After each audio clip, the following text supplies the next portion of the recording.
seems I return just in time.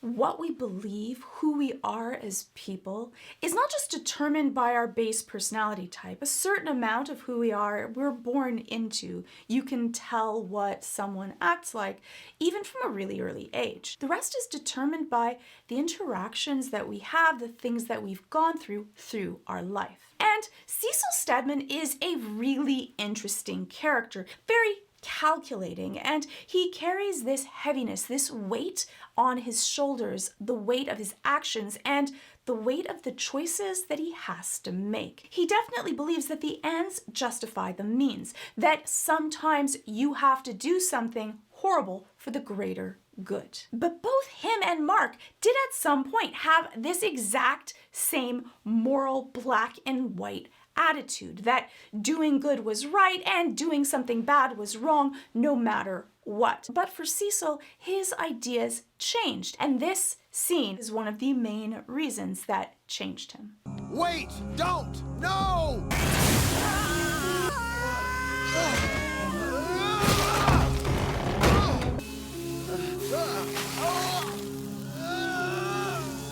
You can tell what someone truly believes are the things that they are willing to sacrifice for something else.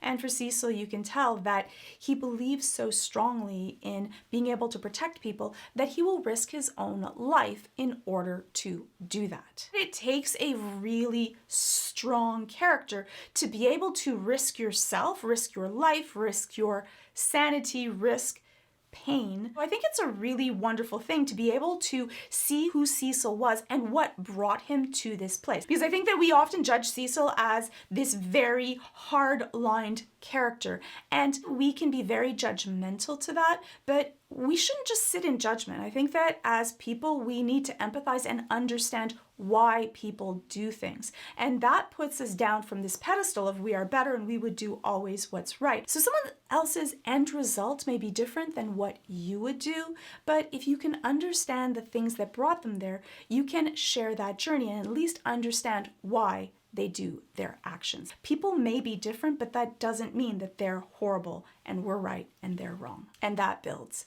empathy, which I think all of us need a little more of. How many did we lose? We would have lost thousands if it wasn't for you. That answered my question. 17, a fraction of what it would have been. We won, Cecil. Ask the families of the 17 if they agree. That, I think, is a very important part of who Cecil is as a person. He sees this as his own personal loss. These are 17 people that if he had handled things better, looked at it a different way, that perhaps wouldn't have lost their lives. And he carries that weight on his shoulders. For many of us, there are these situations that we go through in our life that are these momentous moments that have made us change our outlook on the way that we see the world, that altered us. In therapy, those are the things that make our actions matter, or why we will go about a certain situation in a possibly different or in a much more strong-lined way. And often when someone is holding on to something very stringently that is not flexible, it isn't always that someone's being difficult. It may be because they have a trauma or a wound or an issue that they've gone through, and that's why they feel so very strongly that they don't want to make the same mistake again. And that often causes us a certain amount of anxiety. Anxiety is our body's alarm system. It's there to be able to warn us, be careful for something. Now, sometimes that goes off when it doesn't need to. And so you want to remember that when the actual danger is here and your fear is over here, that part is the part that you need to treat. That is anxiety. And you want it just to be within the level of the dangers of the world around you. Glad to see the artificial skin took, except I'm gonna need my money back. They missed a spot. They wanted to replace it, but I wouldn't let them. It's a reminder that I messed up and to never let it happen again. That personality trait, a lot of people that are really hard on themselves, perfectionistic, that lean towards being type A, they're the worriers. They're the people that are constantly problem solving, trying to make sure that bad things don't happen. Now, that makes for being really good at handling situations. You will be good at your job even if no one is watching, but that often means also that you are really hard on yourself. You're often looking at the things that you made a mistake at instead of the things that you did well, which can lower your mood, can make you more negative, less fun to be with, but often exceptionally good at the things that you do. These are the people, the cream of the crop, that you will want to hire to be able to do the things that really matter. And often then you can also make those decisions that may be difficult for other people to make because you take your job really seriously and know that sometimes things come at a cost, even though you don't want it to. Leave me, Stedman. That's an order. We're almost to the safe room. He is also going to risk his life for others. So he is not a person that is just going to be able to risk others. He walks the walk. He is that person that will believe to hold himself to the same standard that he holds everyone else to. And that's why I think that this episode is so important in understanding and empathizing with the psychology of who Cecil really is. So he's not going to ask someone else to do something that he wouldn't himself and has not himself done. It's okay. They work for us now. They're insane. They were. But they were also too good to waste. So I fixed them.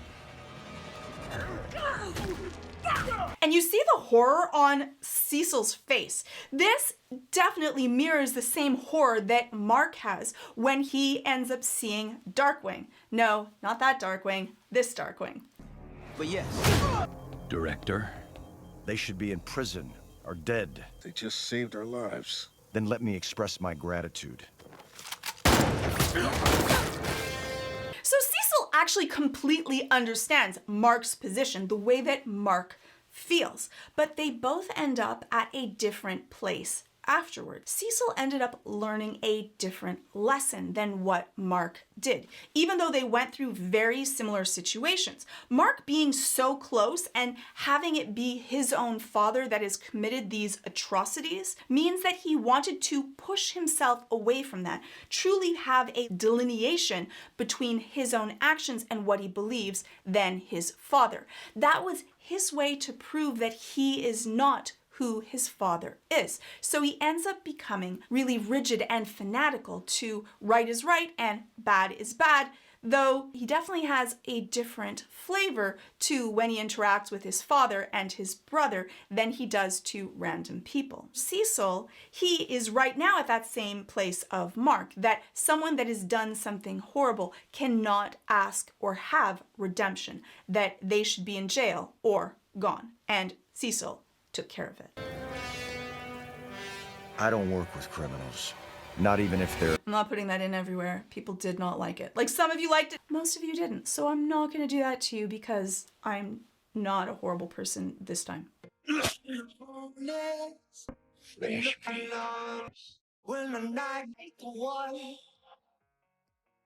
Hi, what's your name?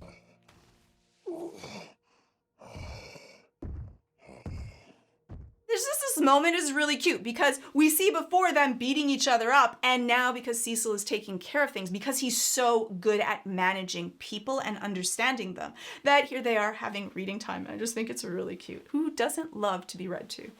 Boss, you got a visitor. Why are you here, Radcliffe? I'm stepping down as GDA director, moving over to a new special projects group. I don't care.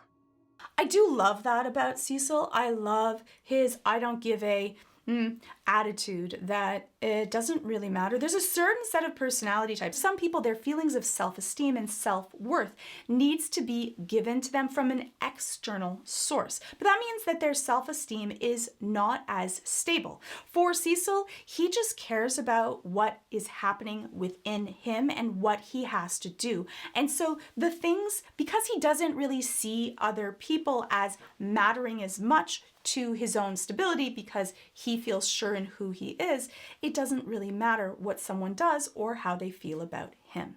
And that's a very different personality type and much more rare. There were 3 deaths a week in this place before you got here. 3 years later. You have no idea what I've had to do to make it this way. You did exactly what you had to do. You brought order to chaos. Nothing more, nothing less. And this is fascinating because it shows, one, is how good Cecil is at managing people. And in this case, he's managing people that society has thrown away. That also changes his worldview.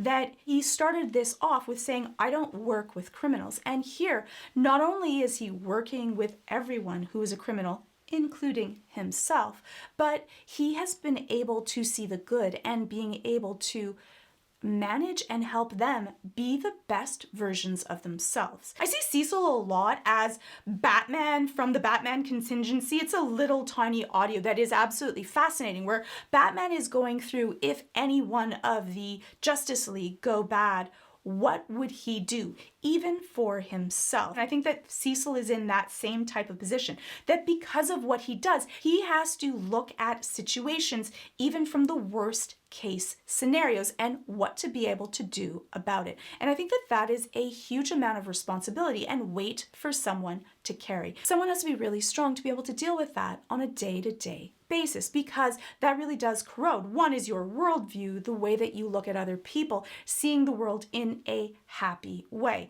And that can really lower your mood. Seeing the world, always having to look at the world from a darker place, from worst case scenarios, can definitely make you feel less about people, feel less trust, and not want to get that close to people because you understand that all of us can be capable of horrible things. I told you before, I don't waste talent, I fix it.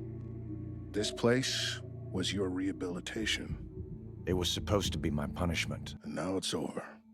If you take the job. No. You still don't understand. You can be the good guy.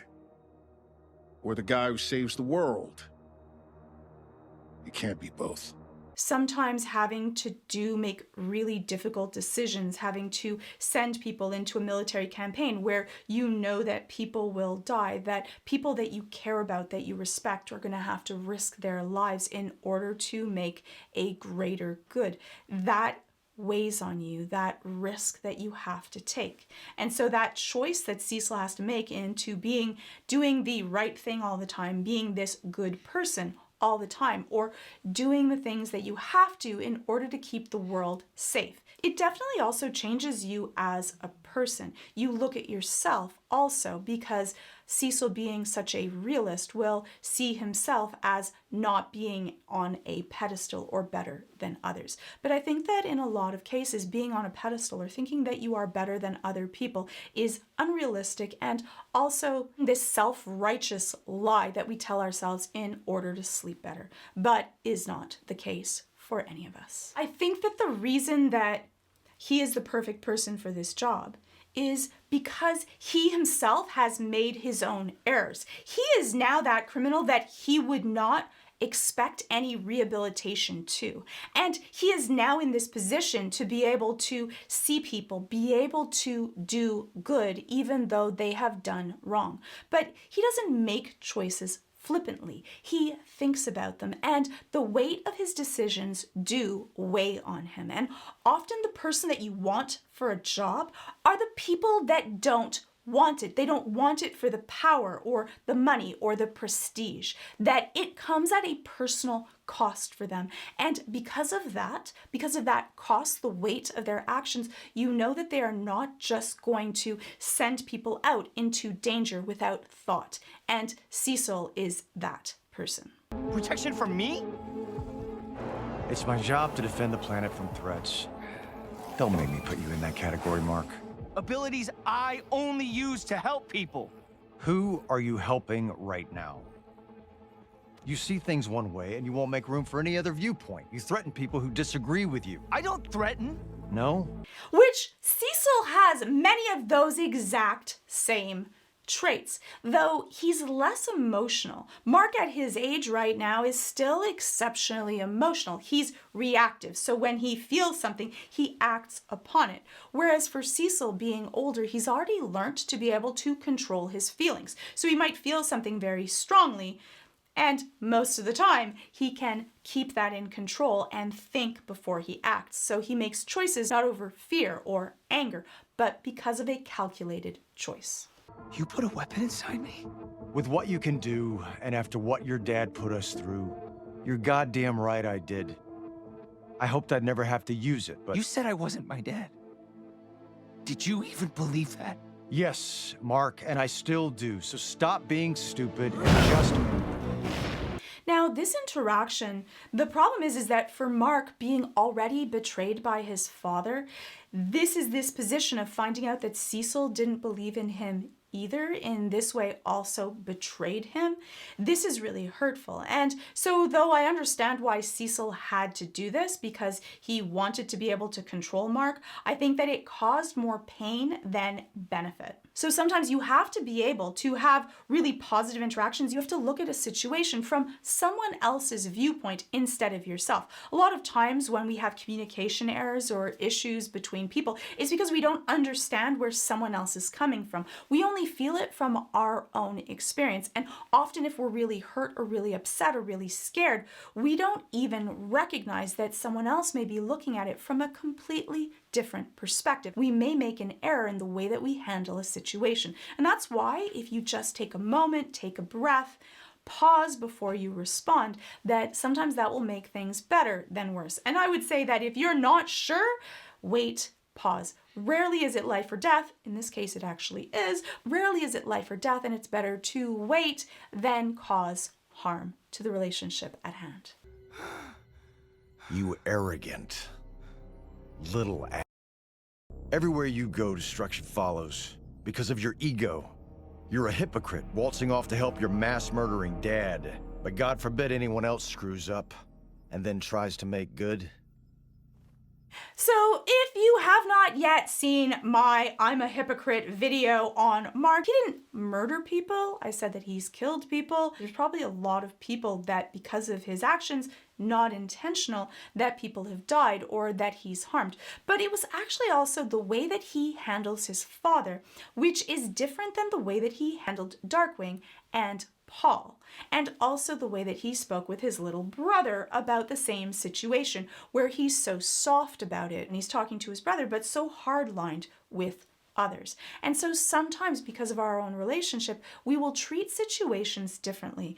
And if ever you are worried about your own hypocrisy, you can just ask yourself, if the roles were reversed, would you still feel the same? And that can often give you that little step of, maybe I'm wrong. And a lot of the times, if we can take those emotions and put them outside of ourselves and think, maybe I'm wrong, we can make a better decision. All of us can sometimes be hypocrites. But people were really angry with me calling Mark a hypocrite, that he's never killed anyone, he's never done anything wrong. But we're all hypocrites sometimes. And to be able to recognize that will mean that we will be a little bit less hypocritical, hopefully, next time.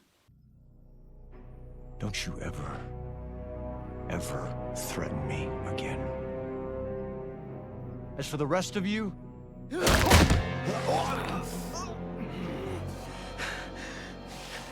I will never work for you again. We're done. Rudy, get this out of my head. Now. Yes. Of course. I don't know about you, but did Rudy actually do it? I'm not sure if Rudy actually got it out of his head or not. It's just my question. We never saw it happen. Just makes me wonder, did Rudy leave it in or not? You can let me know your thoughts in the comments. He was handpicked by Director Radcliffe, and I trust you'll show him the same energy and respect. I'm looking forward to working with you. Wording's all the same. They're using old reports, Donald, swapping in a few new sentences, taking the easy way. They think because I was in prison, I'm a fuck. And that means they can get away with shit like this. Even though he's being judged by all of these different people, shows that he believes in himself. He has a lot of internal, stable self-esteem. Sometimes that could be bravado, and it could be narcissism where you believe falsely, but Cecil has already shown that he can step up to the plate and deliver. And he's a badass. Sir? Sir? Sir, you were saying? Darkwing will be fine, Donald. Just leave it be. And Invincible.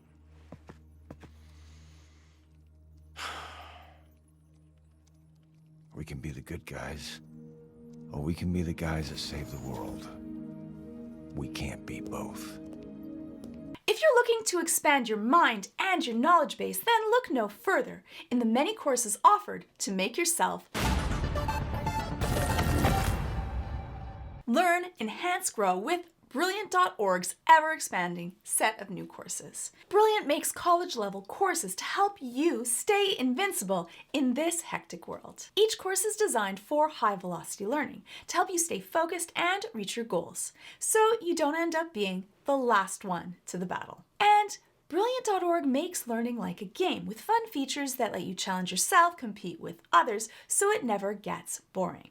And also, we know that when learning is fun and engaging, it makes knowledge stick better, so you remember more easily and quickly. And Brilliant has thousands of courses, from math, chemistry, physics, engineering, computer science, and many more. And new courses are being added monthly. So far, I've done their courses on algebra, logic, geometry, and I found all of them really engaging. And when I practice a skill, I just do it for 15 minutes a day. That's all you need. And no one can tell me that they don't have 15 minutes a day to expand their mind. I really enjoyed their course on logic, which has challenging problem-solving exercises where I got to construct those critical thinking skills that are the basis for mathematical reasoning. And it was really enjoyable and interactive, which is my favorite part, is that you have these hands-on diagrams and animations that helps me see things so that I can learn them better and more quickly. And also, it's no pressure. You can just chop down any course into small digestible parts.